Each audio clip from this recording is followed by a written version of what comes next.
SMP Negeri 9 Tulung Selapan, maju terus sampai keren ya. Sekolahku di sini aku bangga, belajar bersama berkarya nyata.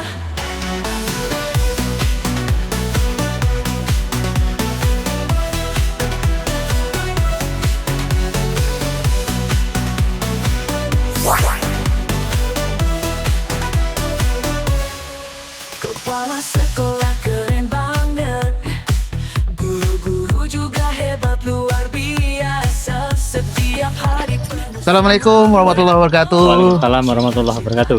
Silakan Pak. Hidup. Ya, terima kasih Pak. Apa kabarnya Pak? Pak Swadi hari ini? Alhamdulillah baik, luar biasa. Ya, mohon maaf Pak, ini hari ini mengganggu aktivitasnya dalam tugas Bapak sebagai kepala sekolah. Saya mohon izin nih Pak untuk wawancara terkait dengan tugas kami calon guru penggerak angkatan 11 nih Pak. Ya, siap. Ya, sepertinya suasana di sekolah sedang ujian ya Pak? Ya, anak-anak ini lagi mengikuti kegiatan penilaian tengah semester 1. Oh ya gitu Pak. Baik Pak, mohon izin nih untuk wawancara sebentar dengan Pak Sumadi sebagai Kepala Sekolah SMP Negeri 9 Tulung Selapan.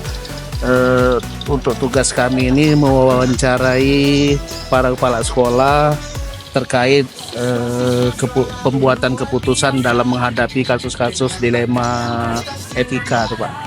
Ya, baik Pak Josa. Baik Pak, kita mulai saja ya Pak ya. Ya, silakan Pak. Untuk pertanyaan pertama nih Pak, selama ini bagaimana Bapak dapat mengidentifikasi kasus-kasus yang merupakan dilema etika atau bujukan moral Pak? Baik, dari kasus yang ada dapat dibedakan menjadi dua. Yang pertama adalah kasus dilema etika, dan yang kedua adalah kasus bujukan moral. Oke, baik Pak. Berarti sudah sering di sekolah itu mengalami menghadapi kasus-kasus seperti itu Pak ya? Iya Pak. Baik Pak, selama ini bagaimana Bapak menjalankan pengambilan keputusan dalam menghadapi kasus-kasus tersebut Pak? Selama ini dalam pengambilan keputusan dalam kasus dua kepentingan yang sama-sama benar, didasarkan pada rasa peduli, kemudian rasa kasih sayang, dan memikirkan dampak jangka pendek dan juga dampak jangka panjang. Ya baik Pak. Dalam mengambil keputusan dalam menghadapi kasus-kasus dilema etika maupun rujukan moral, kira-kira langkah-langkah atau prosedur apa yang Bapak lakukan di sekolah? Baik, langkah-langkah ataupun prosedur dalam pengambilan keputusan yang dilakukan selama ini adalah dengan melakukan analisa kasus. Kemudian melihat siapa saja yang terlibat, kemudian nilai apa saja yang bertentangan, kemudian data dan fakta yang mendukung, serta melakukan uji kebenaran ataupun salah. Ya baik, terarah sekali Pak ya langkah-langkah yang sudah sering Bapak ambil. Kemudian Pak, selama dalam menghadapi kasus-kasus tersebut, apa yang menurut Bapak yang efektif? Hal-hal apa saja yang menurut Bapak efektif dalam pengambilan keputusan tersebut Pak? Yang pertama, kita mengenali bahwa nilai-nilai yang bertentangan dalam situasi ini, kemudian menentukan yang kedua, menentukan siapa saja yang terlibat dalam situasi ini, kemudian selanjutnya mengumpulkan fakta-fakta yang relevan dalam situasi ini, kemudian pengujian benar ataupun salah, pengujian paradigma benar lawan benar. Ya, baik. Dalam pengambilan keputusan nih Pak, adakah hambatan atau tantangan yang Bapak hadapi dalam pengambilan keputusan dalam menghadapi kasus-kasus dilema etika nih Pak? Hal yang merupakan tantangan adalah mempertimbangkan segala dampak yang ada, kemudian berpikir dengan matang dan jangan menuai emosi, kemudian jangan terpengaruh oleh arahan orang lain, dan menentukan tentang nilai-nilai kebenarannya. Ya, baik Pak.